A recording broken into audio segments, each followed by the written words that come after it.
Happy Hour sur 1FM, Julie Conti a bien réfléchi. Julie Conti que l'on retrouve tous les mardis dans le 1FM Comedy Club. Sur quoi tu réfléchis, Julie ? Moi j'ai bien réfléchi et crois que je vais me palper plus souvent les seins. Ah Alors Hervé, c'est purement médical, alors arrête de te caresser sous la table. Mais c'est parce qu'on est le 31 octobre. Alors qu'est-ce que ça veut dire, Benjamin, le 31 octobre, c'est Halloween.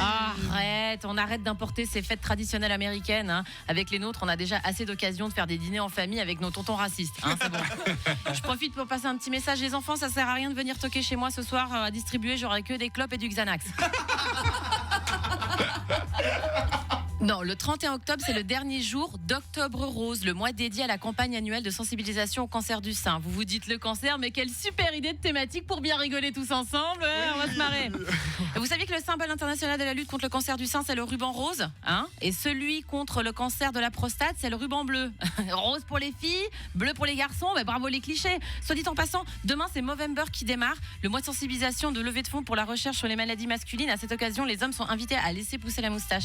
Hervé, tu devrais le faire. Je le fais chaque année presque. Ça t'ira trop bien parce que t'as vraiment un physique d'acteur de boule des années 80. Bonjour mademoiselle. Bon, attention, c'est pas ça le chatouille, sujet. la moustache. Oh là là. Je devrais pas le lancer sur des trucs comme faut ça. pas. Je tends le bâton pour me faire battre. Bon, c'est important de parler du cancer du sein parce qu'en Suisse, chez la femme, le cancer du sein est encore la première cause de décès par cancer. C'est le type de cancer le plus fréquemment diagnostiqué chez les femmes. Et moi, j'adore mes seins. On a vécu tellement de trucs ensemble. Bon, je dois avouer qu'après 2 gamins, ils ont plus la fermeté qu'au des premiers jours. Honnêtement, aujourd'hui, je peux plus me promener à poil sans risquer de me prendre les pieds dans mes nichons. Mais ça veut pas dire que je les aime moins, mes seins. Je les aime beaucoup. Et d'ailleurs, tout le monde aime les seins. Et je crois que c'est pour ça qu'on a autant de thèmes pour parler des seins. Hein, les balles, les gougouttes, les airbags, les jumeaux, les lolos, les loops, les nichons, les pompons, les tits, les montagnes, les meules, les tétines, les gants de toilette, les tétés, les flotteurs, les doudounes, les dimars, les robert, les loches, les joyaux, les balcons, les gougounes, les nénés, les plots, les reploplos, les mamelles. Et ça continue comme ça en vrai pendant encore 2 pages. Et vous savez ce que c'est que la vraie bonne nouvelle ? Non. C'est que ça me fait quand même des droits d'auteur. Oh là là, c'est super.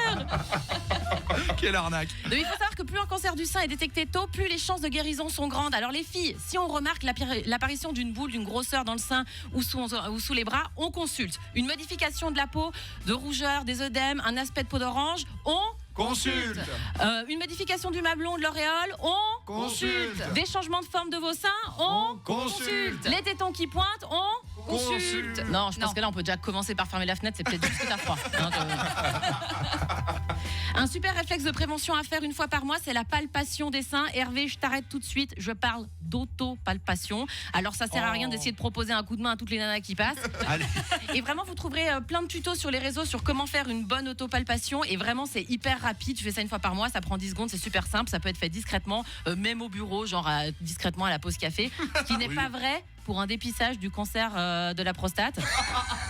Je suis pas certaine qu'un toucher rectal au milieu de l'open space, ça passe discret. Hein, on est d'accord.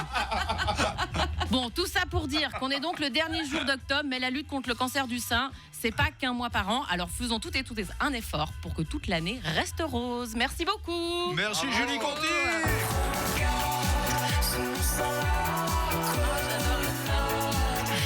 C'était des circonstances. Merci beaucoup et c'est aussi important d'en reparler. Tu le fais très bien, même si on en prend à chaque fois un petit peu chacun pour son grade, quoi. Mais bon. C'est un peu le jeu, quoi. Ouais, c'est ça. Éducatif, marrant. Non, mais il y a tout dans cette chronique. L'autoroute du succès, cette Julie Conti. Merci beaucoup.